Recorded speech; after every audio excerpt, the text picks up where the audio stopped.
Selamat pagi semuanya. Hari ini saya akan membahas tentang berkenalan dengan lingkungan tentang keberagaman lingkungan sekitar tema 2 IPS kelas 7. Sekarang ada bab A, berkenalan dengan lingkungan sekitar. 1. Berkenalan dengan alam. Dan gambar 1 ini adalah gambar alat-alat batu zaman pra-aksara.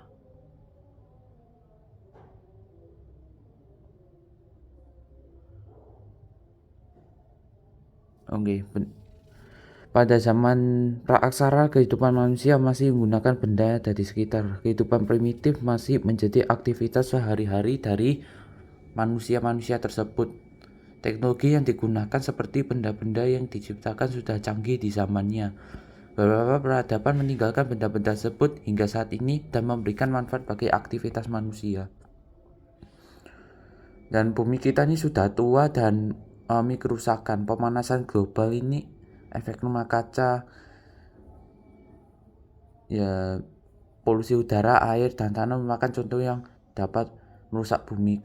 Kerusakan bumi dapat disebabkan oleh perilaku manusia. Kebanyakan nih, beberapa aktivitas yang menimbulkan kerusakan antara lain penggunaan teknologi yang menghasilkan polusi, aktivitas membakar hutan atau menebang pohon sembarangan dan membuang sampah sembarangan. Ketika awal penciptaan makhluk hidup, kondisi mempengaruhi perkembangan bumi kita sudah stabil dan dapat ditempati dengan baik oleh makhluk hidup. Proses perkembangan bumi sebagai pembabakan sejarah berdasarkan ilmu geologi dibagi jadi 4 zaman. Apa saja? Pertama, zaman Arkaikum atau Arkeozoikum. Zaman Arkaikum ini zaman yang tertua, berlangsung sekitar 2500 juta tahun yang lalu. Saat itu bumi masih belum stabil, suhu bumi masih sangat tinggi, panas banget ya bumi waktu itu, dan tanda-tanda kehidupan belum muncul. 2. Zaman primer atau Paleozoikum. Paleozoikum itu bisa disebut zaman hidup tua, berlangsung sekitar 340 juta tahun yang lalu.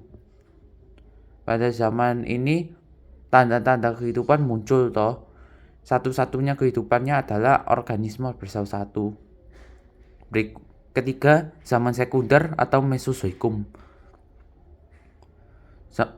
Mesozoikum adalah zaman hidup pertengahan yang sudah berlangsung selama 140 juta tahun silam. Pada zaman ini muncul hewan-hewan reptil besar seperti dinosaurus,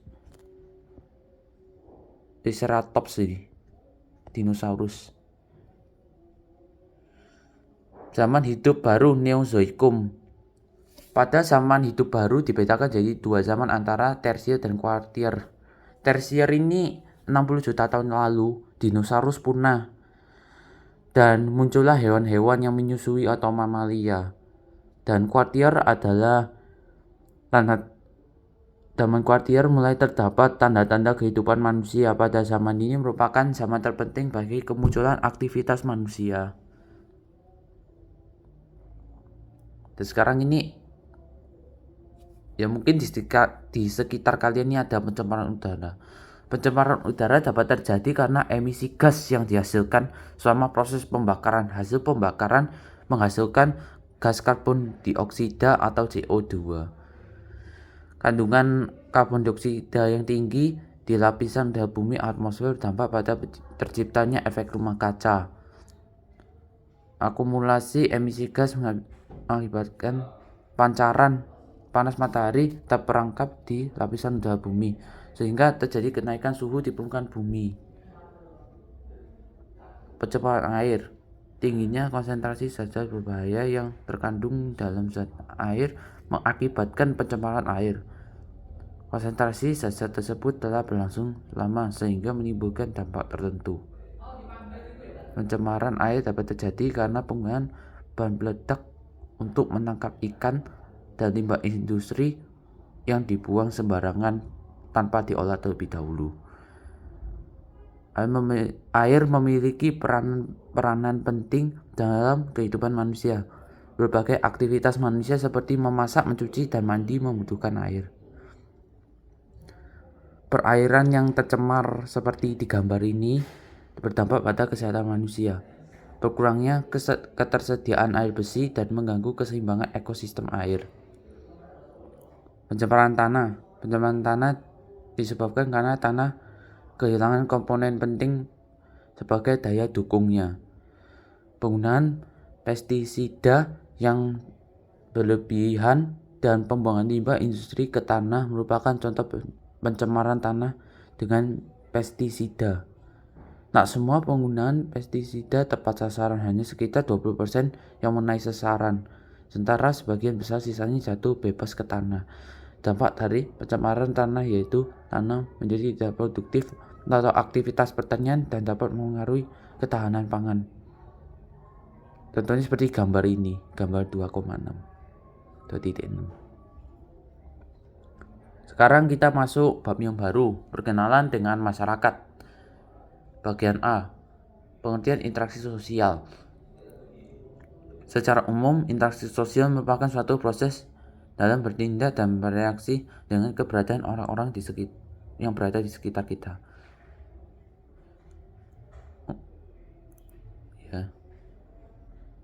Menurut Goffman, studi tentang interaksi sosial nampaknya tidak signifikan, sebenarnya sangat penting dalam sosiologi. Interaksi yang dianggap tidak menarik tersebut justru merupakan salah satu paling menarik dari semua bidang penelitian dalam sosiologi. Terdapat 3 alasan yang mendasari pernyataan tersebut. Pertama, rutinitas sehari-hari kita dengan interaksi yang hampir konstan dengan orang lain memberikan struktur dan bentuk pada apa yang kita lakukan. Kita dapat belajar banyak tentang diri kita sebagai makhluk sosial dan tentang kehidupan sosial itu sendiri dari mempelajarinya. Kedua, studi tentang kehidupan sehari-hari mengungkapkan kepada kita bagaimana manusia dapat bertindak secara kreatif untuk membentuk realitas. Ketiga, mempelajari interaksi sosial dan kehidupan sehari-hari, nyoroti sistem dan institusi sosial yang lebih besar. Sistem sosial berskala besar ada kenyataannya bergantung pada apa interaksi sosial yang kita lakukan sehari-hari. Ide mudah untuk ditunjukkan. Syarat interaksi sosial. 1. Kontak sosial. Kontak sosial merupakan keterlibatan antara seseorang dan individu lain, antar individu, bisa antar kelompok gitu. Kontak sosial bukan berarti melakukan sentuhan fisik, melainkan diartikan sebagai sentuhan secara verbal melalui perkataan. Contoh dari kontak secara verbal dapat berupa percakapan, debat, kuliah, pidato, dan seminar. Kontak sosial bisa terjadi dengan perantara media dan alat seperti telekomunikasi, telepon seluler, atau smartphone. Kontak sosial punya 2 kategori, yaitu kontak langsung dan tidak langsung.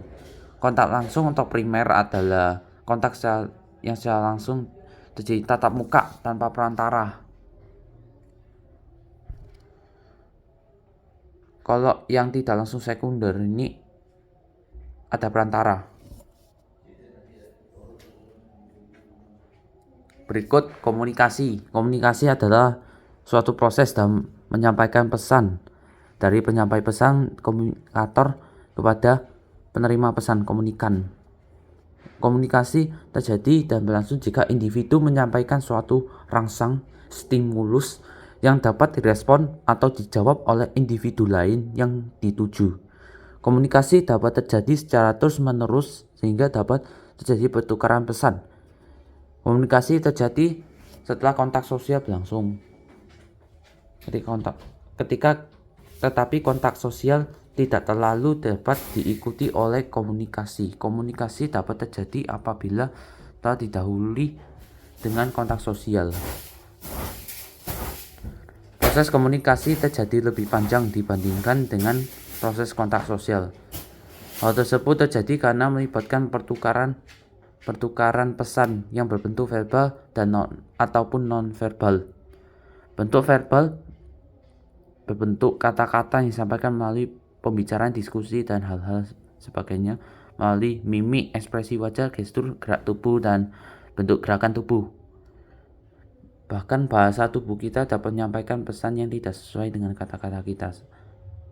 Salah satu aspek utama komunikasi adalah ekspresi wajah dari emosi, seperti gambar 2.9 ini.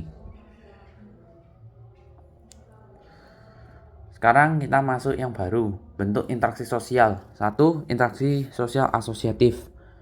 Interaksi sosial yang asosiatif adalah bentuk interaksi sosial yang positif karena mengarah pada kesatuan. Interaksi sosial asosiatif berkembang karena adanya interaksi positif yang berlangsung antar pelaku hubungan sosial asosiatif ini. Itu apa saja? Pertama, kerjasama. Kerjasama ini bentuk interaksi utama dari suatu proses interaksi sosial asosiatif karena dilakukan untuk memenuhi suatu kepentingan atau kebutuhan bersama-sama. Oleh karena itu, kerjasama suatu usaha bersama-sama atau individu antar individu atau kelompok sebagai usaha mencapai suatu kepentingan atau tujuan yang telah disepakati bersama-sama, seperti gambar 210 ini. Beberapa bentuk diantaranya adalah 1. Bargaining. Kerjasama melakukan perjanjian untuk pertukaran barang ataupun jasa di antara organisasi baik dua pihak maupun lebih. 2. Coalition merupakan bentuk kerjasama dalam penggabungan antara organisasi dua atau lebih yang berusaha dalam mencapai tujuan bersama yang telah disepakati. 3. Joint venture adalah kerjasama dalam bentuk penyelesaian dalam suatu proyek-proyek yang dirancang sebelumnya. Cooptation atau kooptasi merupakan penerimaan suatu unsur yang baru dalam suatu kepemimpinan baru di dalam suatu organisasi atau aktivitas politik. Pokoknya hubungan politik yang cooptation ini. 2. Akomodasi. Akomodasi ini apa? Akomodasi ini proses seorang individu atau kelompok dalam tahap penyesuaian akibat pertentangan yang terjadi sebelum akomodasi. Dalam rangka mengatasi ketegangan, akomodasi dapat diartikan sebagai suatu interaksi sosial yang seimbang, tidak bertentangan dengan norma atau nilai yang berkembang tumbuh atau berlaku di masyarakat. Bentuk-bentuk dari akomodasi adalah 1. Toleransi atau toleration merupakan bentuk akomodasi tanpa setuju bersama. Coercy itu apa? Bentuk dari akomodasi yang prosesnya dilaksanakan paksaan, di mana salah satu pihak kuasai pihak lain. Pokoknya paksaan ya. Arbitration, perwasitan, suatu bentuk penyelesaian masalah melalui pihak ketiga apabila masing-masing pihak yang bertentangan tidak mampu menyelesaikan sendiri. Mediasi atau mediation, penyelesaian sengketa yang menyerupai arbitration, kayak niru arbitration gitu loh maksudnya. Tetapi pihak ketiga hanya sebagai perantara, tidak mempunyai kewenangan mengambil prakarsa. 5. Conciliation atau konsilisasi merupakan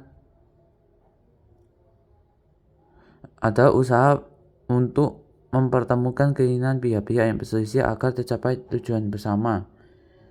Akhirnya yang ketiga, asimilasi. Asimilasi pembaruan dari dua budayaan yang disertai dengan suatu ciri khas kebudayaan asli yang hilang, sehingga terbentuk budaya baru.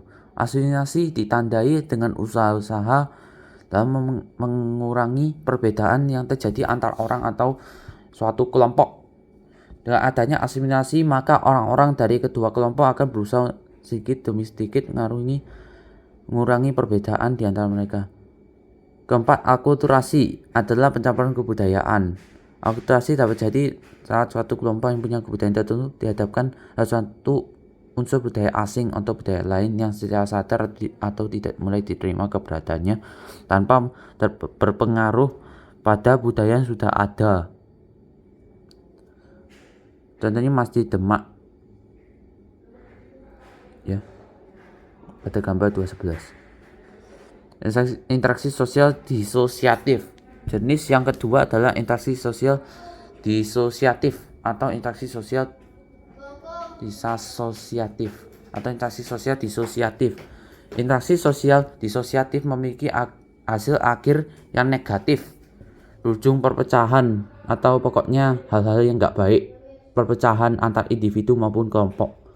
Interaksi sosial disasosiatif berkembang dan tumbuh karena terdapat suatu perselisihan atau suatu kompetisi dari para pelaku yang melakukan hubungan disosiatif. Bentuk interaksi disosiatif dibagi menjadi beberapa bentuk, diantaranya pertama persaingan. Persaingan ini kompetisi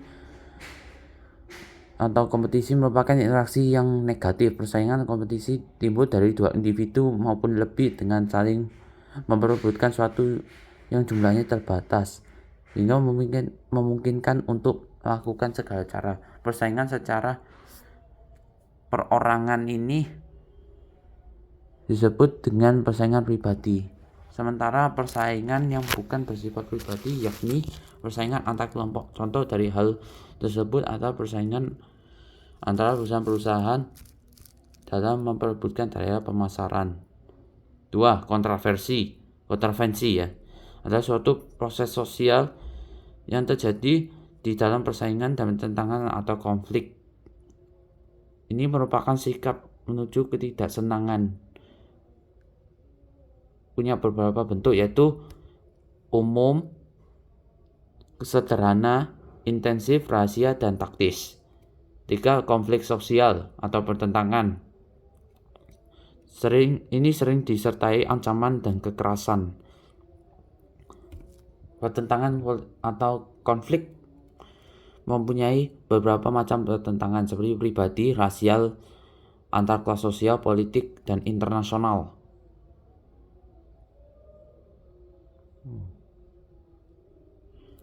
Sekarang masuk yang baru, pembiasaan diri untuk melestarikan lingkungan. 1. Pembiasaan melestarikan sumber daya udara. Usaha pelestarian sumber daya udara akibat aktivitas pabrik dapat dilakukan dengan pemasaran alat penyaring udara. Sedangkan pelestarian sumber daya udara karena asap dari kendaraan bermotor dapat dilakukan untuk mengurangi penggunaan kendaraan bermotor untuk jarak dekat dengan menggunakan sepeda. Tanaman pohon juga merupakan usaha pelestarian sumber daya udara karena pohon dapat memproduksi oksigen O2 sehingga udara menjadi lebih bersih. Pembiasaan melestarikan sumber daya air. Air adalah sumber kehidupan, sangat penting untuk manusia. Pelestarian sumber daya air dapat diusahakan melalui memelihara dan melindungi sumber air. Upaya untuk menjaga ketersediaan air dapat dilakukan dengan pengaturan siklus hidrologi, seperti menyimpan air hujan di dalam profil tanah melalui sumur resapan. Kegiatan lain yang dapat dilakukan yaitu melaksanakan program kali bersih, merawat dan membersihkan pintu-pintu air, dan penindakan bagi para pelanggar yang sengaja membuang limbah ke sungai juga harus ditegakkan. Pembiasaan melestarikan sumber daya tanah. Pembiasaan sumber daya tanah dapat dilakukan dengan melindungi, memperbaiki tanah agar kembali produktif dan meningkatkan produktivitas tanah. Pemanfaatan pupuk organik lebih aman dan tidak mencemari tanah dibandingkan dengan penggunaan pupuk kimia. Selain itu, upaya pelestarian sumber daya tanah dapat dilakukan dengan bioremediasi. Bioremediasi merupakan proses pembersihan pencemaran tanah dengan menggunakan jamur bakteri mikroorganisme. Tujuannya yaitu memecah dan menurunkan tingkat zat-zat yang mencemari lingkungan sehingga menjadi bahan yang tidak beracun atau aman untuk digunakan. Sekarang aktivitas manusia zaman praaksara. Kembali ke sejarahnya manusia ya. Akal manusia menjadikan dirinya sebagai makhluk yang paling berbeda dan mempunyai keistimewaan untuk mengelola kebutuhan hidupnya dan terus berkembang sehingga menjadi lebih baik. aktivitas manusia untuk menjalankan aktivitasnya seperti untuk didapatkan makanan. Banyak penggunaan akalnya untuk mengoptimalkan fungsi indera seperti penglihatan dan pendengaran serta fisiknya. Penggunaan akal manusia menciptakan teknologi seperti batu, tulang, dan kayu dapat digunakan untuk menciptakan alat yang digunakan untuk berburu hewan dan mengumpulkan makanan.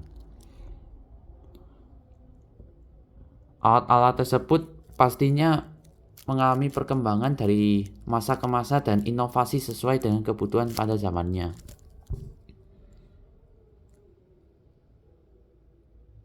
Ya, oke teman-teman, sekian dulu ya.